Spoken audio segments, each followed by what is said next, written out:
नमस्कार. मी किशोर धारगळकर आणि आपण पाहतात धारगळकर मीडिया नेटवर्क.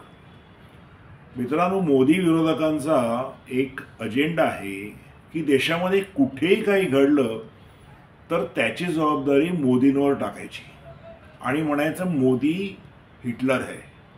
हे आवडतं त्यांचं एक वाक्य असतं की काही झालं, काहीही घडलं, काही चुकीचं झालं तर त्याला जबाबदार मोदी, ह्यांच्यावरती काही जबाबदार नाही. आणि दिल्लीचे मुख्यमंत्री असू द्या, नंतर इतर अखिलेश असू द्या, सर्वच काँग्रेसचे राहुल गांधी असू द्या, सगळे एकच म्हणतात की मोदी हे हिटलर आहे. आता मित्रांनो, अशी एक घटना घडलेली आहे. पश्चिम बंगालमध्ये एका महिला डॉक्टरवरती जो बलात्कार झाला आणि नंतर इतक्या वाईट रीतीने तिचा खून करण्यात आला, याविषयी पूर्ण देशभरातले जे डॉक्टर आहेत ते रस्त्यावरती आहेत.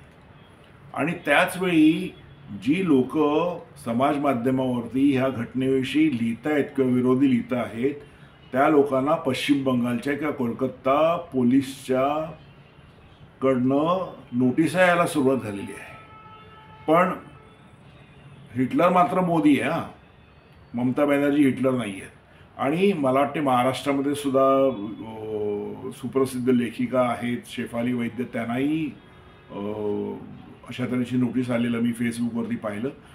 तर अशा तऱ्हेच्या नोटिसा बऱ्याच लोकांना गेलेल्या आहेत. आणि ह्यावेळी मोदी विरोधक असलेले एक पत्रकार आहेत दिल्लीमध्ये, अजित अंजुम.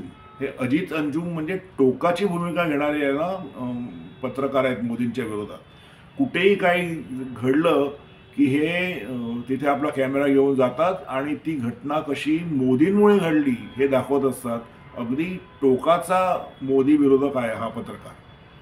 तर ह्या पत्रकाराला म्हणजे काय त्याला उपरती झाली माहीत नाही, त्याने एक ट्विट केलं या घटनेवरती. आणि ट्विट करताना त्यांनी अनेक खासदार आहेत, महिला खासदार TMCच्या, त्यांना टॅग केलं.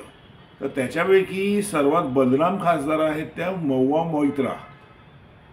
तर ह्या महुआ मोइत्रांनी त्यांना ब्लॉक केलं. आणि त्याच्यावरनं मग सगळीकडे गदारोळ उठला की जर तुमच्या राज्यामध्ये जेव्हा एका महिलेवरती इतका अत्याचार होतो आहे, तुम्ही काही बोलत नाहीत, पण हीच घटना जर दुसऱ्या राज्यात झाली तर तुम्ही लगेच सुरू होता. BJPच्या राज्यात झाली तर मग काय विचारूच नका. तर मित्रांनो, प्रश्न असा आहे की जो मीडिया आहे, जो मोदींच्या विरोधात आहे, जो इंडिया आघाडीच्या बाजूने खऱ्या खोट्या ज्या गोष्टी ज्या आहेत, त्या खोट्या गोष्टीसुद्धा खऱ्या कशा आहेत ते अगदी सजवून सांगत असतो, ज्यांना आपल्या महाराष्ट्रामध्ये चाय बिस्कुट पत्रकार म्हणतात आणि नॅशनल लेवलवरती ह्यांना चिरकुट पत्रकार म्हणतात. तर अशा चिरकुट पत्रकारांवरती, चाय बिस्कुट पत्रकारांवरती आता ममता दिदीची धाड आलेली आहे. कारण ह्या पत्रकारांना कुठेतरी असं वाटतं आहे की जे इंडिया आघाडीच्या बाजूने नेहमी लिहितात किंवा आपले व्हिडिओ करत असतात की आज जर आपण बोललो नाही तर निश्चित त्यांचेही जे काही प्रेक्षक असतील त्यांना प्रश्न विचारणार आहेत की इतकी मोठी घटना घडली पण तुम्ही काहीच कसं केलं नाही. पण जेव्हा त्यांनी हे करायचा प्रयत्न केला तेव्हा त्यांना ममता बॅनर्जीचे पोलीसच प्रसाद देत आहेत. तर मित्रांनो, लक्षात घेण्यासारखी एक गोष्ट अशी आहे की या पत्रकारांनी, चिरकुट चाय बिस्कुट पत्रकार, मी इतर पत्रकारांविषयी बोलत नाही, जे खरंच अगदी निष्पक्षपणे पत्रकारिता करतात अशा पत्रकारांविषयी मी बोलत नाही आहे, पण जे पत्रकार विरोधकांशी हातमिळवणी करून खऱ्याचं खोटं आणि खोट्याचं खरं करून मोदीला विरोध करत असतात, मोदींना, त्यांनी हे लक्षात ठेवावं की तुम्ही एक शब्द जरी हे जे विरोधक आहेत ममता बॅनर्जींसारखे किंवा अखिलेशसारखे यांच्या विरोधात काढलात तर तुमची खैर नाही. म्हणजे त्यावेळी महुआ मोइत्रांनी हा विचार केला नाही की हा जो पत्रकार आहे हा अनेकदा आपल्या बाजूने बोललेला आहे, आपल्या पक्षाच्या बाजूने बोललेला आहे, आपल्या मुख्यमंत्र्याच्या बाजूने बोललेला आहे. नो, त्यांनी त्याला सरळ ब्लॉक करून टाकलं. आणि मग अजित अंजुमने एक व्हिडिओ केला आणि त्यात त्यांनी खंत व्यक्त केली की मी एका महिलेवरती झालेल्या अत्याचाराबद्दल बोलत होतो तर मला ह्या बाईंनी ब्लॉक करून टाकलं. तर मित्रांनो, कुठेतरी सत्य जिंकत असतं. आज जरी पश्चिम बंगालच्या मुख्यमंत्री ज्या आहेत त्या महिलांच्या बाबतीमध्ये, कारण आपल्याला माहिती आहे की संदेश खालीच्या वेळी सुद्धा ज्या मुख्यमंत्री आहेत ममता बॅनर्जी त्यांनी अशीच भूमिका घेतलेली की याच्यामध्ये आमचा काय दोष नाही आहे, या बायकाच दोषी आहेत.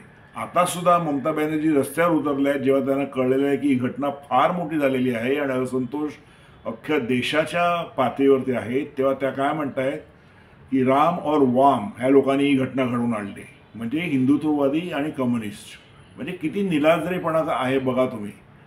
आणि अशा रीतीने मोदी विरोध करणारी ही जी मंडळी आहेत ममता बॅनर्जी सारखी, ह्यांना एवढूसा सुद्धा विरोध एका पत्रकाराचं ट्विटसुद्धा सहन होत नाही आणि हे म्हणतात की मोदी हिटलर आहे.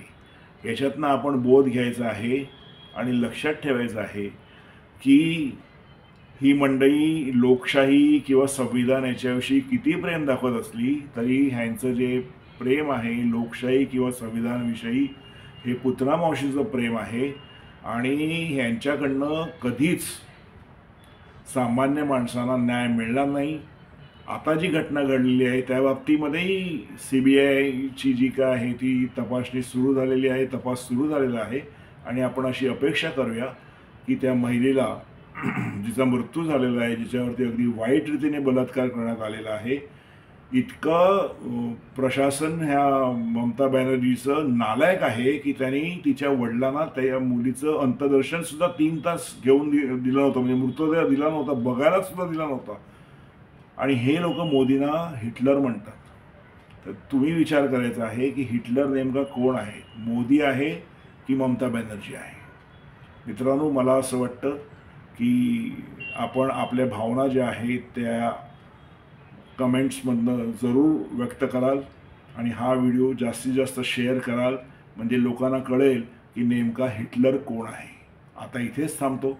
माझा व्हिडिओ जर तुम्हाला आवडला लाईक करा, शेअर करा, माझ्या चॅनलला सबस्क्राईब करा. धन्यवाद.